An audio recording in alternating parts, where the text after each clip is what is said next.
This is Marcos for FightHubTV.com, and earlier today I had a chance to go to CSW in Fullerton, California, as I spoke to Josh Barnett as he reacted to Fedor's shocking loss to Fabricio Werdum last Saturday on Showtime. Check it out. Now, did you happen by chance to see the fight between Werdum and Fedor this past weekend? What are your thoughts on what happened? They fought? I think so. Yes. I think it was just carelessness on Fedor's part. I'm not taking away from Werdum as a fighter because, Fedor was careless into Werdum's skill set. I mean, he threw himself into something into Werdum's territory, his bread and butter, jiu-jitsu, and he's got a good triangle.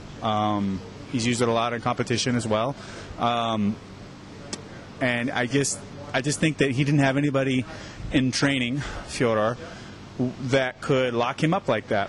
He could always get away with throwing himself into it and chucking the legs off. Throw himself into it, chuck the legs off.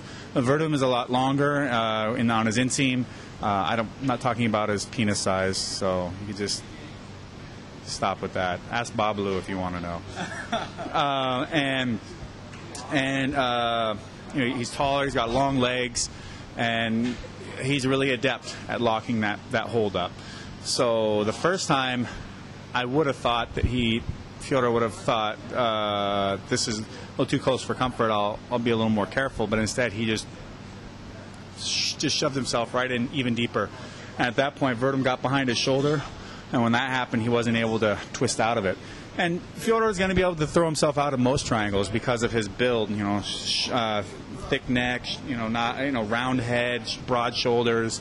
Going to be able to generate a lot of torque and throw through. When Bob Sapp fought Nogueira, I said, "Do it, man.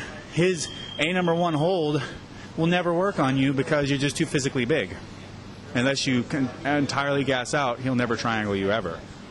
So with Fedor, I can understand why, in some respects, and in most cases, he has no concern for triangle choke. But in this case, he really should have been more attentive. Were you shocked at the result? Yes, but not.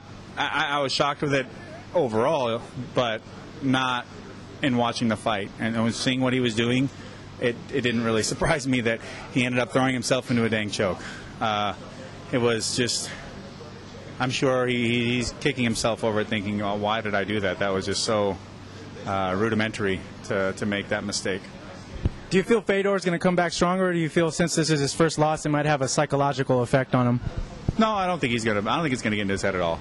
I think he was plenty strong for the fight. I just think he'll just be smarter about it. And I'm sure his group has an automatic rematch clause in their contract, so that's why Werdum's got to fight him. I don't know if that's ever been said by anyone, but I would bet. I don't know. I'm sure there's a euphemism in there that would work for this, but I would put money on the fact that they've got an automatic rematch clause in place, so they have to fight anyways. Do you think with this loss with Fedor, it automatically shoots Lesnar and Carwin to the top of the heavyweight pound-for-pound rankings, or do you think it's so close you can't really tell between who and who is the best? No, I don't think Lesnar and Carwin can surpass Fedor in ranking. I don't think either one of them have done anything near his accomplishments recently or career-wise. I think it's folly to put those two guys above Fedor in any way, shape, or form.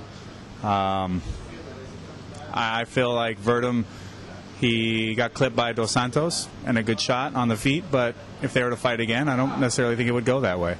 And I think styles make matchups.